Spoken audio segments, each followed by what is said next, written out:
Sa nakaraang video ay natapos tayo kung saan ay sa di kalayuan, ay malungkot na napapatanong ang dalaga na kung sa ganito lamang ba ito magtatapos, at inulit ang sinabi ng dalagang kausap ng ating bida patungkol sa pagiging malamig ng panahon kaya naman ay niyaya na niya itong pumasok sa kanilang tulugan. Sa nangyari ay narinig at nakita naman ito ng dalawa, kaya naman ay sinabihan ng kuya nito ang matandang si Shim Yanggak na magpanggap na lamang ito na walang kahit na anong nakita at narinig, na agad naman niyang sinang-ayunan. Bago ang araw na makarating sila sa Yangtze River Hideout, ay tinatanong ni Yeonju kasi Namgangyeon na kung hindi ba ang tanawin sa lugar na ito ay dalisay at mapayapa upang maging lugar para sa parating na digmaan, na sinang-ayunan naman ng dalaga at sinabi na ang tanawin sa lugar na ito ay totoong maganda sa natural na paraan, at hindi niya naisip na mayroong digmaan ang magaganap sa lugar na ito laban sa mga Dark Spectral Sect.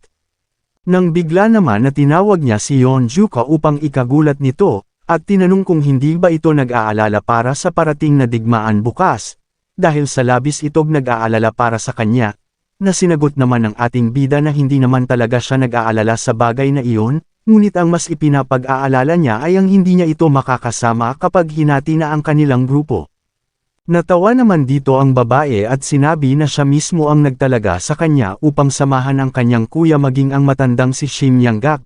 Bukod doon ay ang mga dagdag puwersa ng Bandit Union ay sasamahan sila kapag nagawa na nilang makarating sa lugar ng kanilang pagkikitaan, kaya naman ay wala itong dapat na ipag-alala. Napasabi naman si Yeonju na kung may kung anong mangyari sa kanya ay hindi niya alam ang gagawin, ngunit bigla naman itong natigilan nang may iniabot sa kanya ang dalaga. Sa nangyari ay nagtataka naman dito ang ating bida, ngunit sinabihan naman siya nito na ang bagay na kanyang hawak ay regalo niya para sa kanya. Sabi pa nito na ang 10-headed demon soldier na nagtungo sa Earth God Tomb sa Mount Jiexia noong nakaraan kung natatandaan pa niya iyon, ay sa tingin niya na nais nilang makuha ang bagay na ito.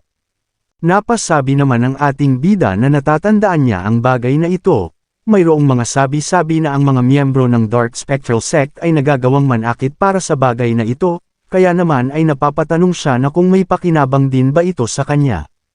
Sabi ni Namgangyeon na ang 8-bead bell ay isang divine relic, kahit na hindi niya masabi kung kakailanganin niya ba ito sa sitwasyon ngayon, ay kahit papaano ay nasa kanya ito at hindi na niya pa maiisip na magagawa itong mapasakamay ng mga alagad ng Dark Spectral Sect.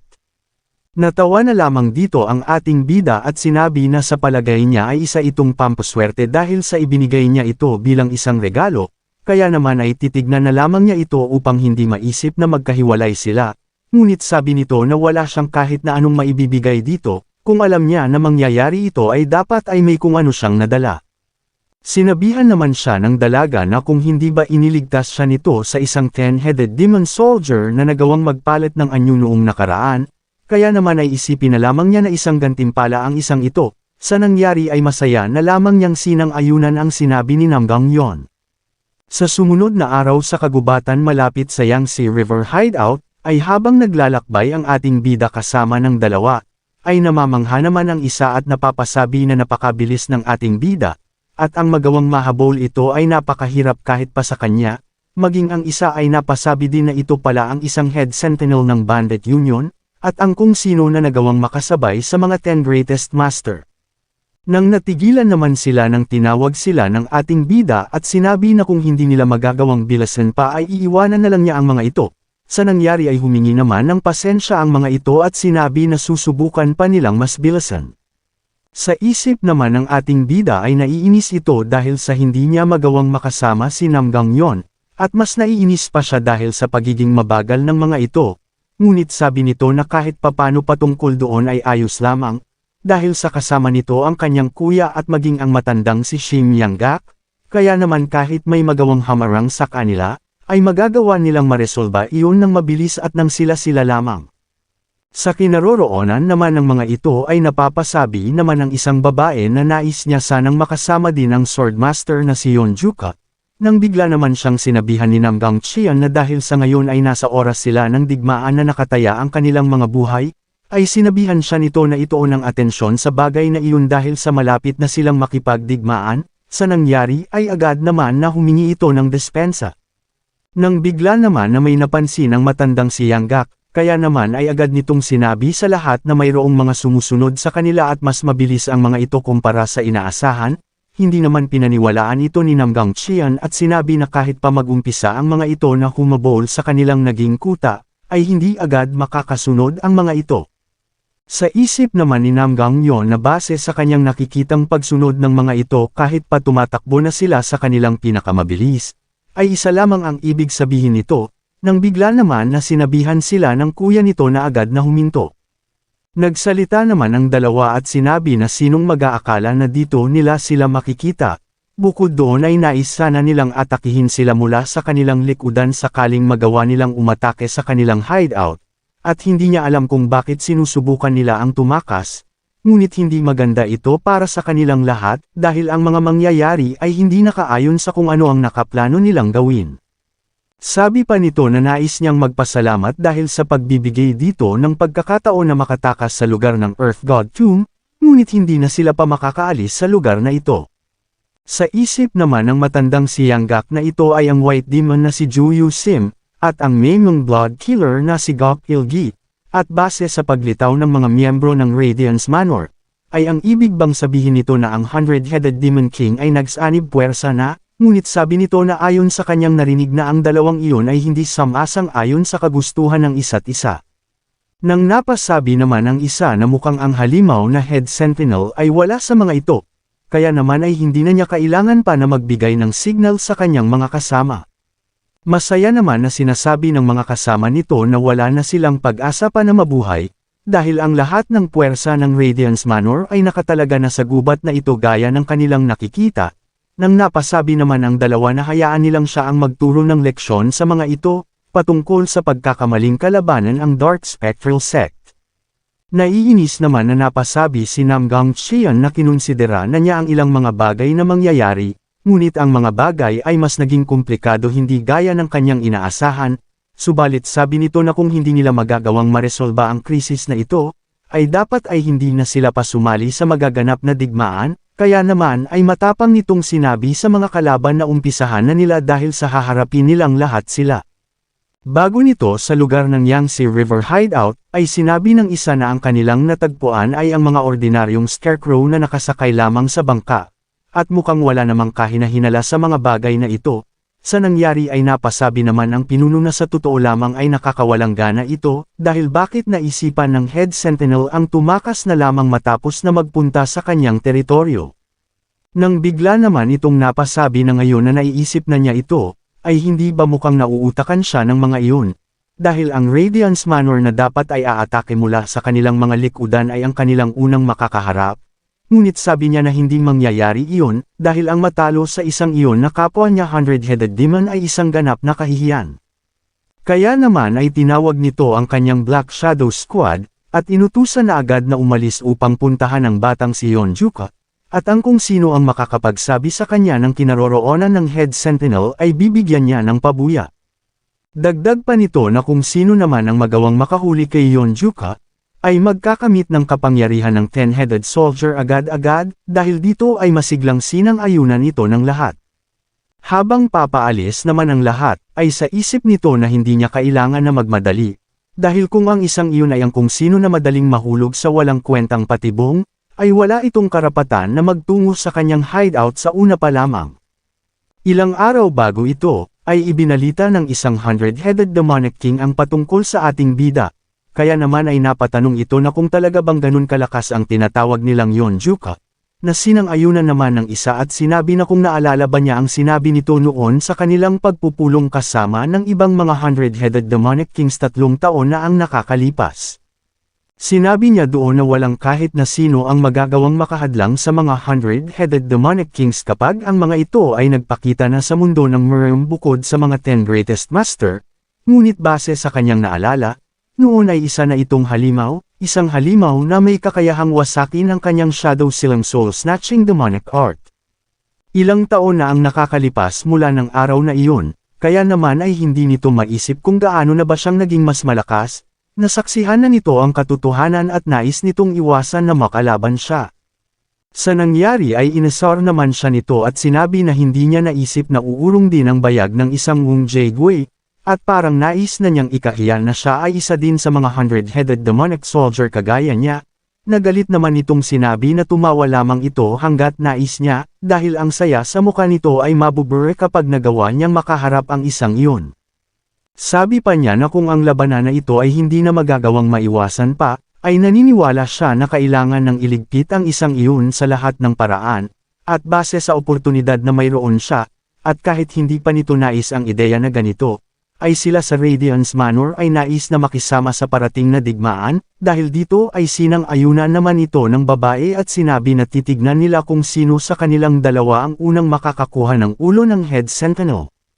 Sabi ng babae na matapos niyang marinig sa mayabang na si Woon Jae-gui ang patungkol sa isang iyon, ay tanging pagtataka lamang ang mayroon siya. Dagdag nito na ilang araw nang patuloy ang kanyang nararamdamang pagkainip matapos ng huli nitong laban sa Sword King ng Namgang Clan, kaya naman ay umaasa siya na sapat ang isang iyon upang mapunan ang kanyang pananibik dahil matagal-tagal na din mula ng huli. Kaya naman ay masayang napasabi ito sa kanyang isip na hindi din magtatagal, ay ang digmaan kasama ng Radiance Manor ay mag-uumpisa na, at kung ang Head Sentinel na iyon ay katumbas ng kakayahan ng isang 100-headed demonic king, ay ang digmaan na ito ay magiging labis na nakakapanabag, kaya naman ay hindi na ito pa makapaghintay upang malaman ang tunay na kakayahan ng isang Yonjuka. Pero bago yan, ay nais ko muna kayong ipakilala sa isang investment site na kung saan ay kikita ka ng passive income sa loob ng 60 araw. Sa halagang 300 ay maaari ka ng magkaroon ng passive income na 126, at ito ay sa loob ng 2 buwan, araw-araw, safe, legit, kayang ito at subok na subok ko na mismo, paldo garantisado, kaya naman kesa ipang scatter mo yan bakit hindi mo na lang i-invest? Sure 10 times pa ang panalo, kaya naman kung interesado ka ay ilalagay ko na lang sa description at comment section ng link. Maraming salamat.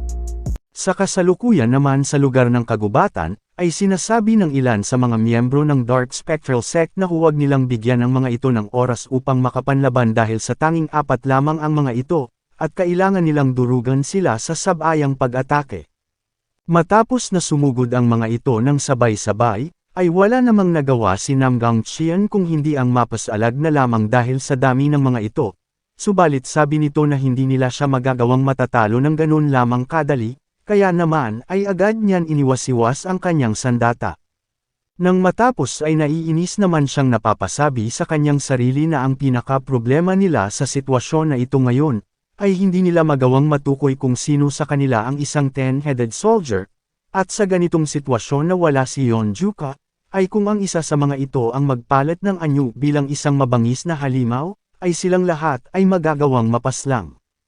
Nang bigla naman na sinabihan ng mga papasugod si Namgang Yon na hindi lamang siya mayroong magandang muka, kung hindi maging ang kanyang martial arts ay ganun din, kaya naman ay gagawin niya ang lahat mapasa kaniya lamang ito upang gawin ang lahat ng nais niya sa kanya. Sa nangyari ay nabahala naman dito ang kanyang kuya, ngunit naghanda naman ang dalaga ng isang teknik, at ito ay ang Namgang Clan Yin yang Vanishing Steps technique. Kaya naman ay nagawa niyang mapaslang ang lahat ng papasugod sa isang pag-atake lamang. Sa nangyari ay napasabi naman sa kanyang sarili ang kuya nito na kahit papaano ay nagagawa pa din nilang depensahan ang kanilang mga sarili at ito ay dahil sa kanyang kapatid, ngunit mayroon ding limitasyon kung hanggang kailan lamang niya magagawang matalo ang mga ito. Dagdag nito na kahit na ganon, ay mukhang hindi maganda ang sitwasyon ngayon ng panig ng matandang si Shim Yanggak. Dahil sa kailangan niyang makipaglaban sa mga kalaban habang pinuprotektahan si Lady Jean, kaya naman ay mabilis na mauubos ang lakas nito, at ang ganitong klase ng pakikipaglaban ay napakadelikado, kaya naman ay kailangan nilang makaisip ng kung ano. Nang bigla naman na may sumugod kay Namgang Chian, at sinasabi na hindi nito makalimutan ang patungkol sa kanya sa bawat araw na dumadaan matapos na maputol ang kanyang braso, dahil dito ay agad naman siyang umiwas sa mabilisang pag-atake ng lalaki. Nang matapos ay namamangha naman siya sa labis na lakas ng pag-atake na nagmumula sa isang iyon, nang muli naman siyang sinugod nito at sinabi na kung tanging ang plano ba nito ay ang pag-iwas at pagtakbo sa kanya gaya noong una nilang paghaharap, kaya naman ay ipakita nito ang kanyang tunay na kakayahan sa kanya. Sa nangyari ay sa gulat nito ay napasabi na lamang si Namgang Chian na nakakasigurado siya na ang isang ito ay hindi isang madaling kalaban lamang, nang mabilis naman na binigyan ito ng malakas na sipa ng matandang si Shim Yanggak, at nagawang mapatapon sa di kalayuan ang lalaki, Matapos ay sinabihan naman niya ang binata na mag-iingat ito, dahil kung kahit ang isa sa kanila ay mapapaslang, ay ito na ang kanilang katapusan. Matapos ay kinamusta naman niya ito kung tinamaan ba siya ng atake ng isang iyon, na kinumpirma naman itong wala at ito ay dahil sa kanyang pagdating, kaya naman ay agad siyang nagpasalamat dito, at napasabi na inakala niya na isang swerte dahil sa ang isang 10-headed demon soldier ay hindi sumasali sa kanilang pakikipaglaban, ngunit hindi niya inasahan na susugod ito sa kanya at naghahantay lamang ng pagkakataon. Nang nagsalita naman ang lalaki at sinabi na kahit ano pa ang kanilang gawin ay hindi na sila pa makakaalis sa lugar na ito ng buhay, dahil mayroong 7 10-headed demon soldier sa lugar na ito pa lamang, kaya naman ay tingin ba nila ay magagawa nilang makaligtas sa kanila. Masaya naman siyang inasar ng matandang si Shim Yanggak at sinabi na tanging pagtakas lamang ang kaya nito kagaya noong nakaraan, at ngayon na nakikita niyang nagyayabang siya dito dahil lamang sa madami sila ay labis niyang kinaiinisan. Sinagot naman siya nito na sa tingin niya ay ang matandang kagaya niya ang nagiging mayabang dahil sa hindi nito alam ang kanyang lugar, na sinang-ayunan naman ng isa at sinabi na kung papaslangan nila ang isang 10-headed demon soldier ay magpapalit ito ng anyo bilang halimaw, at alam naman nila na wala sa kanilang mga nandito ang may kakayahan na kaharipan ito. Sabi pa nito na kahit magawa nila at magresulta sa kanilang kamatayan ay hindi magiging sapat, kaya naman ay anong lakas ng loob nilang subukan na mag-ubos ng oras gamit ang ganitong klaseng pamamaraan, at mukha yatang labis nilang minamaliit ang kanilang kakayahan. Dagdag pa nito na alam naman niya ang dahilan kung bakit sinusubukan nila na kumuha pa ng oras, ngunit para sa tinatahak ng head sentinel na si Yonjuka, ay naghahantay ang kanilang 100-headed demonic king na si Wung Jaegui ng kanilang Radiance Manor, at hindi din magtatagal ay dadating na din si Limihua na pinuno ng Mount Wu Dwelling. Alam nito na labis ang tiwala nila sa batang iyon, ngunit tingin ba nila ay magagawa ng kung sino na kagaya niya ang manalo laban sa 200-headed demonic kings ay nagkakamali sila. Sa isip naman ni Yanggak na kung ang sinasabi nito ay totoo, ay ang kanilang head sentinel ay hindi masisigurado ang kanyang pagkapanalo, kahit ang Sword King na tumatayo sa pinakaitaas ng 10 Greatest Master ay hindi nagawang manalo laban sa 200-headed demonic kings, kaya naman ang kasalukuyan nilang sitwasyon ay hindi nila masasabi, kahit na ikonsidera pa nila ang kanilang kakaibang kapangyarihan na mayroon ng 9 Heavens Master Sword. Dahil dito ay napasabi na lamang ito na ang tangi na lamang na natitira ay ang tulong mula sa Bandit Union, ngunit ang lugar na ito ay napakalayo mula sa lugar ng kanilang pagkikitaan, kaya naman ay ang tangi na lamang nilang pag-asa ay ang makaramdam ang Bandit Union na may kakaibang nangyayari at mabilis na umusad patungo sa Yangtze River Hideout, at umaasa din siya na ang batang si Yonjuka ay babalik ng walang pinsala laban sa 100-headed demonic king. Sa kinaroroonan naman ng ating bida, matapos na hiwain nito ang mga punong nakahilera sa kanyang harapan, ay gulat naman dito si Wung Jaegui at napasabi sa kanyang sarili na imposibleng ang batang ito ay mas lalo pang lumakas, at ito ay sa loob lamang ng 3 taon. Nang bigla naman na nagsalita si Yonjuka at sinabi na ayon sa kanya ay sinasabi nito na ang mga anak ng Namgang clan ay ngayon ay nasa labis na kapahamakan, kaya naman ay kung ganun ay kailangan niyang magtungo sa kanila sa lalong madaling panahon, matapos ay binalaan niya ito na kung nais siyang pigilan nito, ay papaslangan niya siya gamit ang kanyang buong lakas. Nang dahil sa malakas na pagsabog sa kinaroroonan ng ating bida kasama ng 100-headed demonic kings, ay masayang napasabi naman ang isa sa di kalayuan na mukhang tapos na ang naganap na labanan sa pagitan ng dalawa, kaya naman ay bago pa kuhanin ng duwag na si Wung Jaegui ang lahat ng kasiyahan, ay magtutungo na siya sa lugar na iyon upang makita ang pagmumuka ng isang Yonjuka.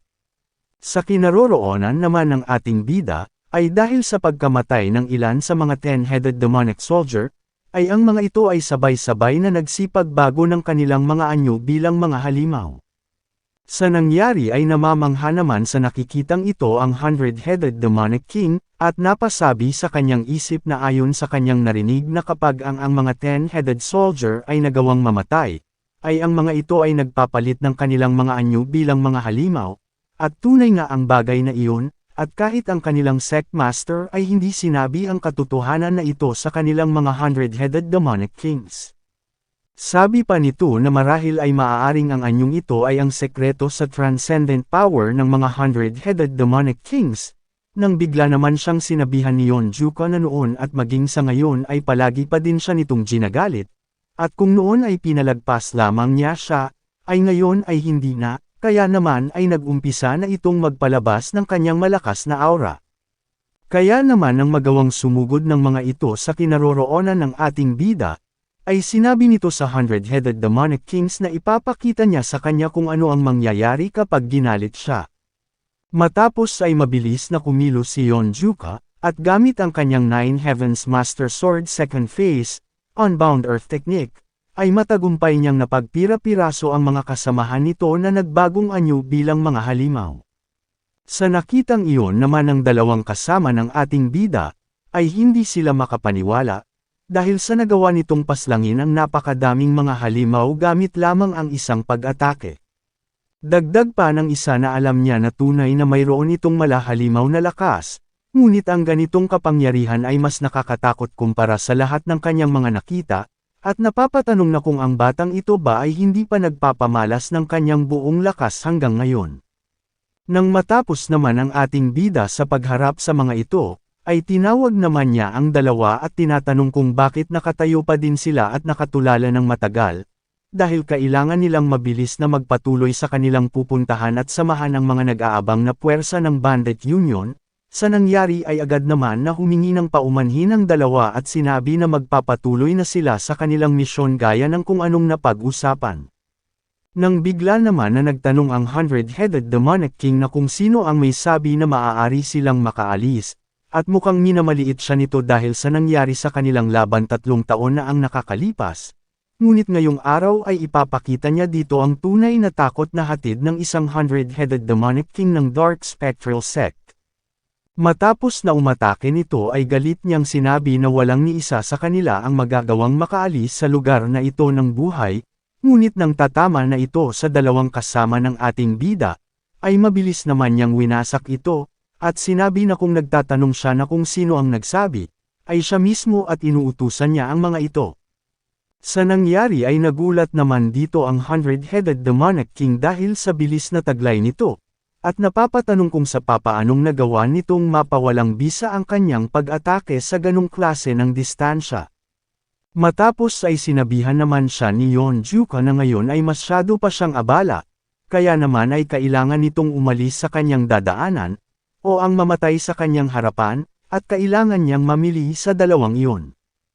Tinuwanan naman siya nito at sinabi na masyado pa ding mayabang ang ating bida gaya ng dati, matapos ay nagpalabas ito ng malakas na aura at sinabi na noong nakaharap niya ito ay wala siyang sapat na oras para kaharipin siya, ngunit ang sitwasyon ngayon ay ibang-iba na, dahil sisiguraduhin niya na ipaparanas niya dito ang takot na hatid ng hundred-headed demonic king.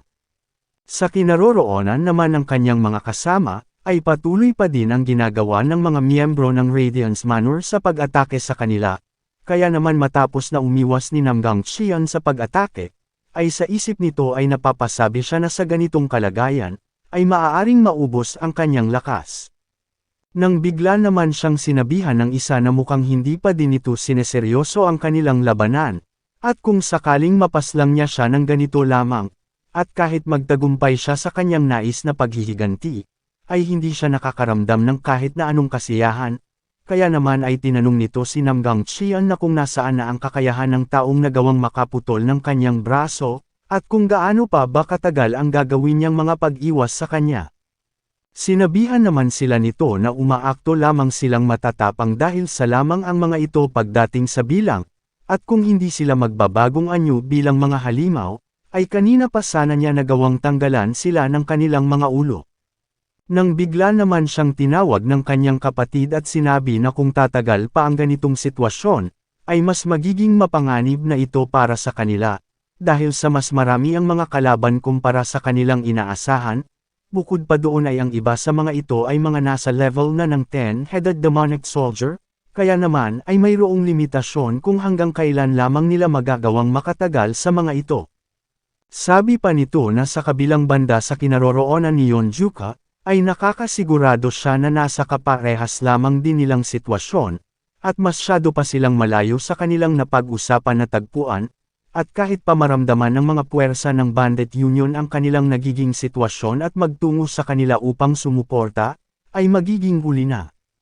Matapos ay inako nito ang lahat at sinabi na ito ay ang kanyang pagkakamali, dahil sa hindi nito inasahan na ang dalawang cult ng Dark Spectral Sect ay magagawang magsanib puwersa, kaya naman ay nailagay niya ang lahat sa alanganin. Sinabihan naman siya ni Namgang Chian na kahit pa siya ay ang tinatawag na Lovely Mind Reader, ay sa papaano naman niya magagawang mahulaan ang lahat ng mga mangyayari, kaya naman gaya ng kanyang nasabi, na sa kalagayan nilang ito, ay malamang sa mapapaslang silang lahat, kaya naman ay kung ito ang kaso ay may tanging isang paraan lamang.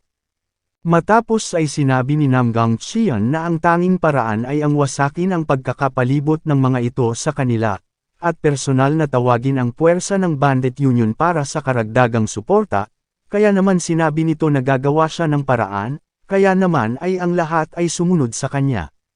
Pero bago yan, ay nais ko muna kayong ipakilala sa isang investment site na kung saan ay kikita ka ng passive income sa loob ng 60 araw. Sa halagang 300 ay maaari ka ng magkaroon ng passive income na 126, at ito ay sa loob ng 2 buwan, araw-araw, safe, legit, kayang ito at subok na subok ko na mismo, paldo garantisado, kaya naman kesa ipang scatter mo yan bakit hindi mo na lang i-invest, sure 10 times pa ang panalo, kaya naman kung interesado ka ay ilalagay ko na lang sa description at comment section ng link. Maraming salamat. Matapos ay agad naman na nagsagawa ito ng malakas na pag-atake, at ito ay ang Endless Blue Sky Sword 5th Phase, Full Moon Slash. Matapos ay sabay-sabay naman na binigyan nito ng pag-atake ang lahat ng nakaharang sa kanilang dadaanan, kaya naman ay sinabihan nito ang lahat na ito na ang kanilang pagkakataon, kaya naman ay kailangan na mabilis na tumakas na sila sa lugar na ito. Sa nangyari ay napaisip naman dito ang kanyang kapatid, ganun na din ang isa pang babae na si Lady Jean, at si Yanggak naman ay napasabi sa labis na paghanga sa ginawa nito na walang duda na ito talaga ang tagapagmana ng Namgang Clan. Matapos ay malakas na sinabi ni Yanggak sa mga kasamahan nito, na ito na ang hinihintay nilang pagkakataon, kaya naman ay mabilis na silang kumilos paalis sa lugar. Napasabi naman ng isa na kahit pa magawa nilang makalayo ay nasa kamay pa din sila ng kanilang Dark Spectral Sect, kaya naman habang papasunod ay galit nitong sinabi na kung ang nais talaga nila ay ang mamatay, ay wala na siyang ibang pagpipilian kung hindi ang ibigay ito sa kanila. Nang bigla naman itong natigilan, dahil sa biglaan na lamang na hinaranggan siya ni Namgang Chian, at tinatanong na kung saan ito pupunta dahil sa siya ang kanyang kalaban. Sa nangyari ay masaya naman na sinabi nito na mukhang isasakripisyo nito ang kanyang buhay para lamang sa kanyang mga kasamahan, at labis na naantig ang kanyang puso para sa bagay na iyon, subalit isa iyong kahangalan, dahil ang kagubatan na ito ay napapalibutan na ng mga puwersa ng kanilang Dark Spectral Sect. Nang bigla naman siyang inatake ni Namgang yon mula sa kanyang likudan, at nagawang mapatalsik mula sa di kalayuan, sa nangyari ay napatanong naman si Namgang Chian na kung bakit pa ito nagbalik. Sinagot naman siya nito at sinabi na para sa kanya na kalabanan ito ng mag-isa ay hindi niya magagawa dahil sa napakadami ng mga makakalaban niya dito. Kaya naman kung magagawa nilang mapatagal ito dito, ay ang matandang si Shim Yanggak kasama na si Lady Jing, ay magagawa nilang makapagtawag ng karagdagang puwersa na mula sa Bandit Union, at ito na lamang ang kanilang pinakamagandang magagawa upang masigurado ang kaligtasan ng lahat, dahil doon ay nagpasalamat naman si Namgang Chian sa kanyang kapatid, at sinabi na gumaan ng kaunti ang kanyang pakiramdam dahil sa pagbalik nito. Nang bigla naman silang tinanong ni Yanggak na kung hindi ba sila sasama sa kanila. Dahil hindi nila magagawang iwanan ang kanilang mga kasama at tumakas sa lugar na ito nang sila-sila lamang. Masaya naman siyang sinagot ni Namgang Chian at sinabi na hindi pag-iwan ang gagawin nila dahil sa isa itong estratehiya ng pag-address upang magawang makahingi ng tulong mula sa puwersa ng Bandit Union sa ganito kadelikadong sitwasyon. Kaya naman ay hindi ba ang pinakamahusay na ipadala ay ang taong mahusay pagdating sa lightened body technique, dahil kahit pa ang mga ibang Dark Spectral Sect ay magawa silang habulin, ay gamit ang kakayahan ng isang Shim Yanggak, ay magagawa niyang mapagtagumpayan ito. Sabi pa nito na para sa kanilang lahat na mabuhay, ay ito ang pinakamahusay na desisyon na kanilang gagawin, nang bigla naman siyang tinawag ni Nam Gangyon at sinabi na wag na itong mabahala sa lugar na ito, at dalhin na lamang ng mabilis sa abot ng kanyang makakaya ang puwersa ng mga Bandit Union. Bukod doon ay malaki ang tiwala nila sa kanyang kakayahan na maidala sa lugar na ito ang inaasahan nilang tulong. Dahil dito ay agad naman niyang tinawag si Lady Jean at sinabi na kailangan na nilang magmadali, na agad naman itong sinang-ayunan. Kaya naman habang papaalis ay napasabi na lamang ito na maghintay lamang sila ng kaunting sandali pa, dahil babalik sila ng bitbit ang tulong na kanilang inaasahan, at kahit pa mawasak ang kanyang buong katawan, ay gagawin niya ang lahat at wala na siyang pakialam pa sa bagay na iyon.